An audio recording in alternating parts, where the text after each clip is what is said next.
सख्त सर्दी में बर्फ देखने के शौक ने हम सबको फंसा दिया। हम नारायण जाते हुए ऐसी जगह और ऐसे पहाड़ पर फंसे जहाँ पर हर जगह ताले लगे हुए थे और इतने घंटे सफर करने के बाद भूख भी बहुत लगी थी, लेकिन यहाँ पर कुछ नहीं था। लेकिन फिर मिले हमें एक ऐसे चाचा जिनकी दुकान देखकर हम सब बेहद खुश हुए।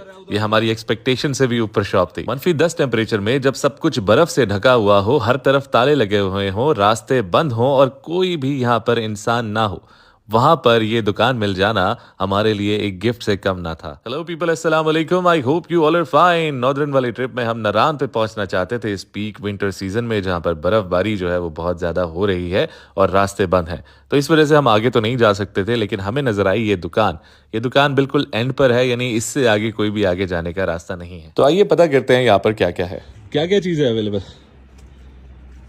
चाय, सिर्फ चाय? खाना भी है, खाने में क्या है? बिस्किट भी है, खाने में छोला।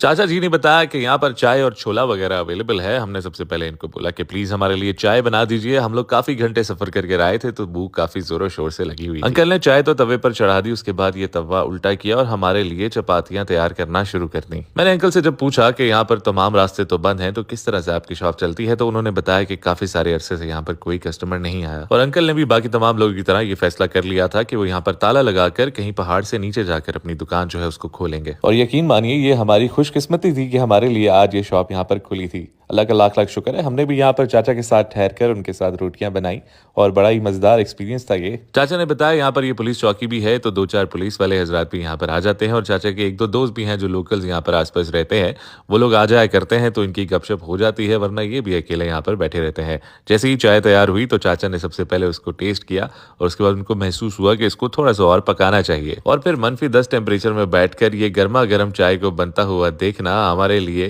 एक बहुत बड़ी खुशी की चीज थी। ठंड भी जोरों शोर से लग रही थी और भूख भी जोरों शोर से लग रही थी। इसी अज़्ना में हमारी चाय जो है वो तैयार हो चुकी है।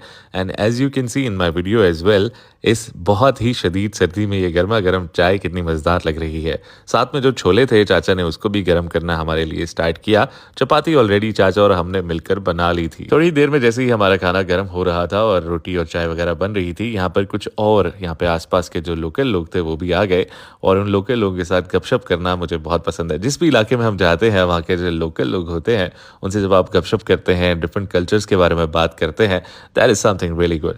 और मुझे बहुत ज़्यादा यकीन मानिए खुशी महसूस होती है डिफरेंट कल्चर्स के बारे में जानकर और डिफरेंट लोगों के बारे में जानकर उनके इलाके में जाकर। चाय तो बहुत मज़ेदार किस्म की थी एंड ऑब्वियसली हमें बहुत ज़्यादा ठंड लगी हुई थी, तो चाय की बहुत ज़्यादा ज़रूरत भी थी। And if I talk about these छोलाज, तो ये छोला भी इस माहौल में बैठकर मुझे लाजवाब और कमाल लगे। हमें